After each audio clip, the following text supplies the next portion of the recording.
বারাণসী থেকে ফেরার সময় মাঝ আকাশে মুখ্যমন্ত্রী বিমান বিভ্রাট। কলকাতার আকাশে প্রবেশের সময় মুখ্যমন্ত্রীর বিমান বিভ্রাট। এয়ার টার্বুলেন্সে পড়ে হঠাৎ নেমে আসে মুখ্যমন্ত্রীর বিমান। হঠাৎ বিমান নেমে আসায় আতঙ্কিত হয়ে পড়েন যাত্রীরা। রুট ক্লিয়ারেন্স নেওয়া হয়েছিল কিনা জানতে চান ক্ষুব্ধ মুখ্যমন্ত্রী সূত্র মারফত জানা যাচ্ছে রুট ক্লিয়ারেন্স ছিল, কিন্তু আবহাওয়ার হঠাৎ পরিবর্তনে এই বিভ্রাট। মুখ্যমন্ত্রীর বিমান বিভ্রাট নিয়ে দাবি বিমানবন্দর কর্তৃপক্ষের।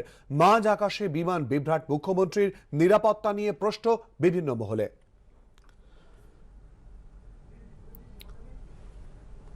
বারাণসী থেকে ফেরার সময় মাঝ আকাশে মুখ্যমন্ত্রী বিমান বিভ্রাট। কলকাতার আকাশে প্রবেশের সময় মুখ্যমন্ত্রীর বিমানে বিভ্রাট।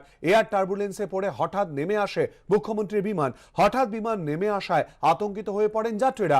রুট ক্লিয়ারেন্স নেওয়া হয়েছিল কিনা জানতে চান ক্ষুব্ধ মুখ্যমন্ত্রী সূত্র মারফত জানা যাচ্ছে রুট ক্লিয়ারেন্স ছিল, কিন্তু আবহাওয়ার হঠাৎ পরিবর্তনে এই বিভ্রাট। মুখ্যমন্ত্রী বিমান বিভ্রাট নিয়ে দাবি বিমানবন্দর কর্তৃপক্ষের। মাঝ আকাশে বিমান বিভ্রাটে মুখ্যমন্ত্রীর নিরাপত্তা নিয়ে প্রশ্ন বিভিন্ন মহলে।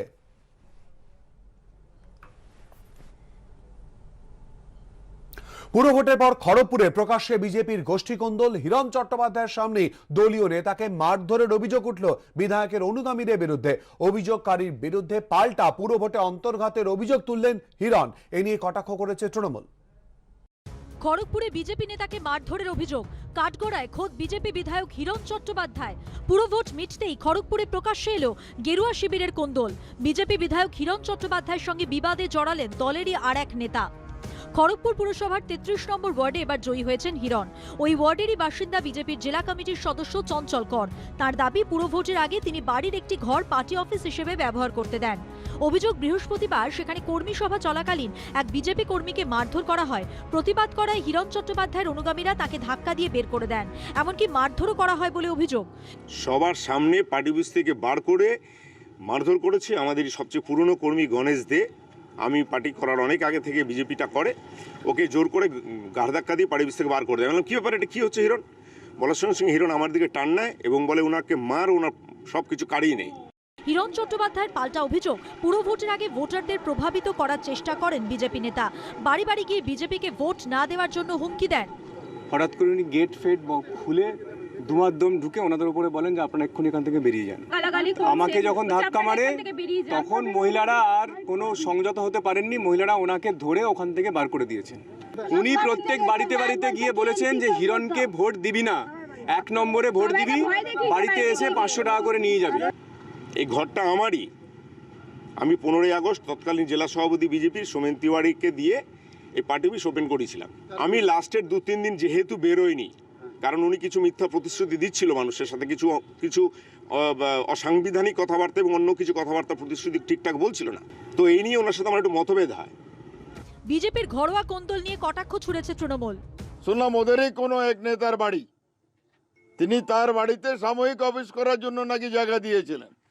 এখন তাকেই মারধর করে তার মুখ ফাটিয়ে দিচ্ছে, তার পিঠ ফাটিয়ে দিচ্ছে, তাকে ফেলে মারছে, বলছে তুমি এই জায়গা ছেড়ে চলে যাও, বাড়িঘর ছেড়ে দাও। কিছু হয়েছে আমাদের ওখানে পার্টি অফিসে মিটিং করতে গিয়ে নিজেদের মধ্যে ভুল বুঝাবুঝি, সে পার্টির মধ্যে মিটাবো আমরা। দুপক্ষই খড়গপুর লোকাল থানায় অভিযোগ দায়ের করেছে। বিশ্বজিৎ দাসের রিপোর্ট, এবিপি আনন্দ, পশ্চিম মেদিনীপুর। নজর রাখছি পরের খবরে, ইউক্রেনের খবরের দিকে। ইউক্রেনে ফের সাধারণ নাগরিকদের বাড়িতে হামলা।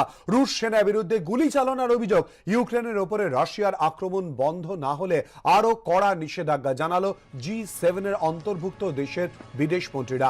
পুতিনকে ফোন জার্মানির চ্যান্সেলরের। ইউক্রেনের সঙ্গে শত্রুতা বন্ধ করুন, সাহায্য করুন, পুতিনের কাছে আবেদন জার্মানির চ্যান্সেলরের।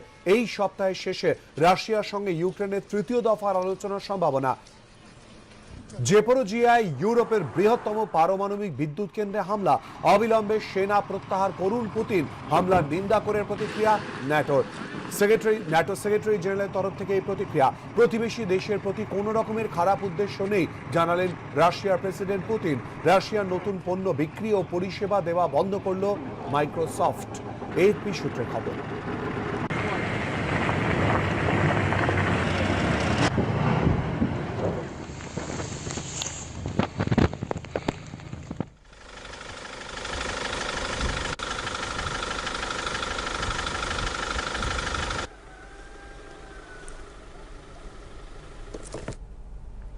লাগাতার হামলার মধ্যেই টার্গেট জেলেনস্কি। 7 দিনে 3 বার খুনের ছক।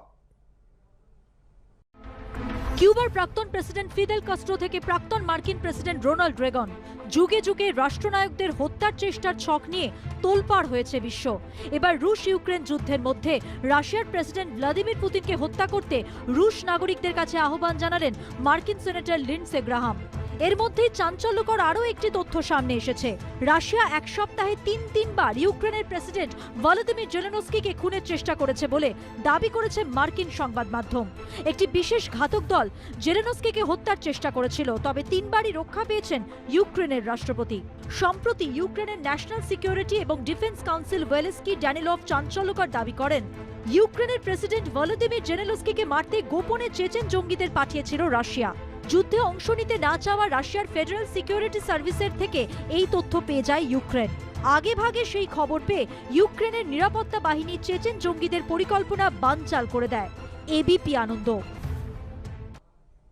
ইউক্রেনের পারমাণবিক বিদ্যুৎ কেন্দ্র জেপোরিজিয়ায় হামলা, আগুন ধরে যায় পারমাণবিক বিদ্যুৎ কেন্দ্রে। ইউক্রেনের দাবি, তাদের পারমাণবিক বিদ্যুৎ কেন্দ্রে হামলা চালিয়েছে রাশিয়া। জেপোরিজিয়ায় হামলায় তাদের কোনো যোগ নেই বলে দাবি করেছেন রাশিয়ার বিদেশমন্ত্রী। চেরনোবিলের পর এবার জেপোরিজিয়া। ইউক্রেনের আরও একটি পারমাণবিক বিদ্যুৎ কেন্দ্রে হামলা, পরপর বিস্ফোরণ, পরপর বোমা বর্ষণে ইউক্রেন তথা ইউরোপের সর্ববৃহৎ পারমাণবিক বিদ্যুৎ কেন্দ্রের বাইরের অংশে আগুন লেগে যায়।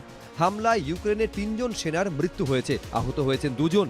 ইউক্রেনের বিদেশমন্ত্রী দিমিত্র কুলেবা দাবি করেন, ইউরোপের বৃহত্তম পারমাণবিক শক্তি কেন্দ্র জাপোরিজিয়াতে রাশিয়ার সেনাবাহিনী চারদিক থেকে গুলি চালাচ্ছে। ইতিমধ্যে সেখানে আগুন লেগেছে। যদি এখানে বিস্ফোরণ হয় তাহলে তা চেরনোবিলের থেকে 10 গুণ বড় বিপর্যয় ডেকে আনবে। রাশিয়াকে অবিলম্বে হামলা বন্ধ করতে হবে এবং অগ্নি নির্বাপক বাহিনীকে পারমাণবিক শক্তি কেন্দ্রে নিরাপত্তা বলয় স্থাপনের অনুমতি দিতে হবে। ইউক্রেনের প্রেসিডেন্ট ভলোদিমির জেলেনস্কি আরও এক ধাপ এগিয়ে দাবি করেছেন, চেরনোবিল কাণ্ডের পুনরাবৃত্তি চান পুতিন।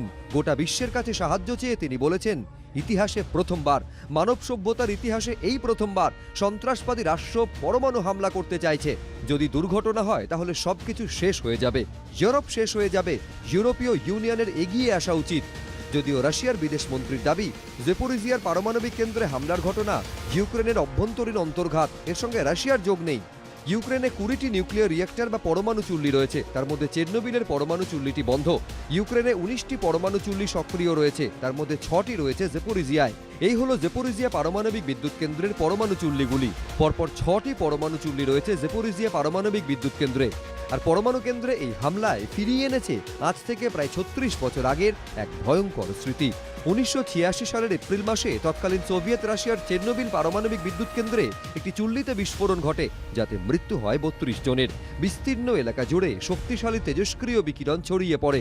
তেজস্ক্রিয়তার জেরে ক্ষতিগ্রস্ত হন 6 লক্ষ মানুষ। ক্যান্সার আক্রান্ত হয়ে মারা যান প্রায় 4000 মানুষ। বহু বছর পরেও তেজস্ক্রিয় বিকিরণের প্রভাবে জন্মগত নানা সমস্যা তৈরি হয়। এই পারমাণবিক বিদ্যুৎ কেন্দ্রের চারপাশে 30 মাইল জুড়ে এলাকায় আজও মানুষের বসবাস নিষিদ্ধ। এই চেরনোবিল এখন ইউক্রেনের মধ্যে পড়ে। আর এবার যুদ্ধে ইউক্রেনের আরেকটি পরমাণু কেন্দ্রে বিস্ফোরণ সেই ভয়ঙ্কর স্মৃতি উস্কে দিল।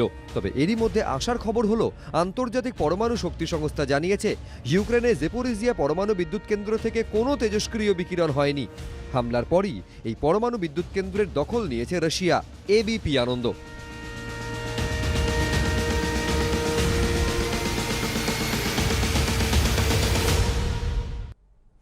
প্রাণ বাঁচাতে ইউক্রেন ছেড়ে ফিরছেন ভারতীয় পড়ুয়ারা। তাদের মধ্যে অনেকেই অভিযোগ করেছেন, ইউক্রেন সীমান্ত না পেরোনো অবধি ভারতীয় দূতাবাসের তরফে কোনো সাহায্যই মেলেনি। এদিকে শুক্রবার উত্তরপ্রদেশের ভোট প্রচারে প্রধানমন্ত্রী দাবি করেন, ইউক্রেন থেকে ভারতীয়দের ফেরাতে দিন রাত কাজ করছেন নয়াদিল্লি। পাল্টা আক্রমণ শানিয়েছে বিরোধীরা। এমবাসি লোকেরা শুধু একটাই কথা বলছিলেন যে আপনারা বর্ডার পার হয়ে যান, তারপর আমরা দেখে নেব। কিন্তু সেই বর্ডার পের হওয়ার রাস্তাটা खूब डिफिकल्ट ছিল। फोन कर रहे थे बट कोई रिसीव नहीं कर रहे थे। अच्छा, सब आगे बोलते थे आओ हेल्प करते हैं, बट कोई हेल्प नहीं हुआ हम लोगों का। অচেনা দেশ, অজানা রাস্তা, চারপাশে যুদ্ধ চলছে। কোথা থেকে কখন মিসাইল উড়ে আসবে কেউ জানে না।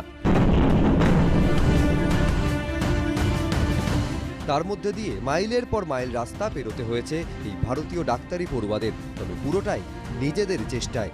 বাস না পেয়ে অনেককে রাতের অন্ধকারে -2-3 ডিগ্রি তাপমাত্রায় দীর্ঘ পথ হাঁটতে হয়েছে, কারণ সেই ভয়ঙ্কর পথে ভারত সরকারের তরফে কোনো সাহায্য মেলেনি বলে অভিযোগ। समस्या इन बच्चों के सामने आ रही है कि ये करीब 50 किलोमीटर का रास्ता है। ये सूमी से रशियन बॉर्डर या खारकीव से जो रशियन बॉर्डर है वहां तक 50 किलोमीटर कैसे पहुंचे, क्योंकि इस सर्दी के अंदर ये बच्चे करीब 12 किलोमीटर पैदल चल के खारकीव से बाहर पहुंचे थे 2 दिन पहले, जब अल्टीमेटम दिया गया था कि शाम तक खाली हो जाना कर दें खारकीव को, क्योंकि अब सुरक्षित नहीं है। রিশরা শ্রীতমা মৌলিক ইউক্রেনের টার্নোপিল ন্যাশনাল মেডিকেল কলেজের 5th ইয়ারের ছাত্রী। যুদ্ধ বাধার পর দেশে ফেরার জন্য ভারতীয় দূতাবাসের সাহায্য চেয়েছিলেন। তার দাবি, ইউক্রেন সীমান্ত অবধি বিপদে ভরা রাস্তা পেরোতে ভারতীয় দূতাবাসের তরফে কোনো সাহায্য মেলেনি। ব্যাগ পত্র সব নিয়ে -3-4 ডিগ্রি সেন্টিগ্রেডে হেঁটে হেঁটে 10 কিলোমিটার অবধি যেতে হয়েছিল। এমবাসি লোকেরা শুধু একটাই কথা বলছিলেন যে আপনারা বর্ডার পার হয়ে যান, তারপর আমরা দেখে নেব, কিন্তু সেই বর্ডার পের হওয়ার রাস্তাটা খুব ডিফিকাল্ট ছিল। একই অভিজ্ঞতা ইউক্রেন ফেরত বাঙালি ডাক্তারি পড়ুয়া অনিকেত বন্দ্যোপাধ্যায় এবং দুর্গাপুরের বাসিন্দা রোহিত চৌধুরীর। এমবাসির কথা ছিল যে যখন তোমরা বর্ডারে পৌঁছাবে তারপরেই তোমরা ম্যাক্সিমাম हेल्प যা পাবে, তার আগে অবধি এইটুকুনি রিস্ক তোমাদের নিতে হবে। नाम का एम्बेसी था, कुछ नहीं था यहाँ पे, बट जब तो मेन रोल रहा था कि हम लोग जल्दी से कर दो, कि 5-6 घंटा लाइन में, वो भी यहाँ पे बॉर्डर के सामने ठंड काफ़ी थी, बहुत दिक्कत हुई थी। গত কয়েকদিনে দেখা গিয়েছে ইউক্রেন থেকে অন্যান্য দেশ হয়ে ফেরা ভারতীয় পড়ুয়াদের স্বাগত জানাতে গিয়ে কেন্দ্রীয় মন্ত্রীরা বিমানের ভেতরেই বক্তব্য রাখছেন। কেন্দ্রীয় মন্ত্রী অজয় ভাট বিমানের ভেতরেই নরেন্দ্র মোদীর নামে স্লোগান দিয়েছেন। भारत माता की भारत माता की माननीय मोदी जी जिंदाबाद, माननीय मोदी जी भारत माता की। উত্তরপ্রদেশের ভোটের প্রচারে লাগাতার ইউক্রেন যুদ্ধের প্রসঙ্গ তুলছেন নরেন্দ্র মোদী থেকে শুরু করে বিজেপির সব শীর্ষ নেতারা। युद्ध में फंसे अपने एक एक नागरिक को, हमारे विद्यार्थियों को वापस लाने के लिए भारत दिन रात जुटा हुआ है। वहां पे बम गिर रहे हैं, लड़ाई हो रही है, लोग मर रहे हैं, हमारे युवा वहां फंसे हुए हैं। क्या आपकी जिम्मेदारी नहीं बनती? इनकी रक्षा करने की जिम्मेदारी, इनको वापस लाने की जिम्मेदारी आपकी नहीं है क्या? এই প্রেক্ষাপটে বিজেপিকে নিশানা করেছে বিরোধীরা। মমতা বন্দ্যোপাধ্যায় টুইট করে বলেছেন, ইউক্রেনে আটকে থাকা ভারতীয় পড়ুয়াদের নিয়ে অত্যন্ত উদ্বিগ্ন, জীবন অত্যন্ত দামি, তাদের ফিরিয়ে আনতে এত দেরি হচ্ছে কেন, আগেই তা কেন করা হয়নি? ভারত সরকার ব্যবস্থা নিচ্ছে বলে ঘোষণা করলো, অন্যান্য বিষয়ের মতো এটাও তাদের কথা আর কাজের মধ্যে ফাঁক থেকে যাচ্ছে। ফাঁক থাকা মানে প্রাণনাশ হওয়া। ভারতবর্ষের মাননীয় প্রধানমন্ত্রী, তার টিম, মন্ত্রীদের 4 জন মন্ত্রীদের টিম, তারা অক্লান্ত পরিশ্রম করছে সেখান থেকে ফেরানোর জন্য। তবে সবাই একযোগে একটাই জিনিস চাইছে, দ্রুত সব ভারতীয়কে ইউক্রেন থেকে ফিরিয়ে আনা হোক। বিজেন্দ্র সিংহ, দীপক ঘোষ, অনির্বাণ বিশ্বাস, এবিপি আনন্দ। 3 থেকে 4 কিলোমিটার রাস্তা ধাওয়া করে মহিলাকে অপহরণের চেষ্টার অভিযোগ উঠল 2 দুষ্কৃতীর বিরুদ্ধে। জোর করে বাইকে তোলার চেষ্টা, বাধা দিলে মারধরও করা হয় বলে দাবি অভিযোগকারিনীর। নরেন্দ্রপুর থানায় অভিযোগ দায়ের হয়েছে। সন্ধে কাজ থেকে বাড়ি ফিরছিলেন নরেন্দ্রপুরের এক মহিলা। অভিযোগ, সেই সময় তার পিছু নেয় একটি বাইক। জোর করে তাকে বাইকে তোলার চেষ্টা করা হয় বলে অভিযোগ। কোনো ক্রমে স্থানীয়দের তৎপরতায় রক্ষা পান ওই মহিলা। ঘটনাটি ঘটেছে নরেন্দ্রপুরের মাদুরদহ এলাকায়। অভিযোগকারিনীর দাবি, বৃহস্পতিবার সন্ধে পাটুলির অফিস থেকে বেরোনোর পর থেকেই পিছু নেয় একটি বাইক। এরপর তিনি বাসে উঠে গেলে বাইকে থাকা একজন সেই বাসে উঠে পড়ে। মাদুরদহ এলাকায় বাস থেকে নামার পর ফের বাইকে চড়ে তার পিছু নেয় দুজন। অভিযোগ, জোর করে বাইকে তোলার চেষ্টা করা হয় তাকে, বাধা দিলে মারধরও করা হয় বলে অভিযোগ। চিৎকার শুনে স্থানীয় বাসিন্দারা ছুটে এলে গাড়ি নিয়ে পালিয়ে যায় দুষ্কৃতীরা। এর আগেও হয়েছিল, তখন 4 চাকা গাড়ি ছিল, এইবারে বাইকে হয়েছিল। নরেন্দ্রপুর থানায় অভিযোগ দায়ের হয়েছে। প্রকাশ সিনহার রিপোর্ট, এবিপি আনন্দ, কলকাতা।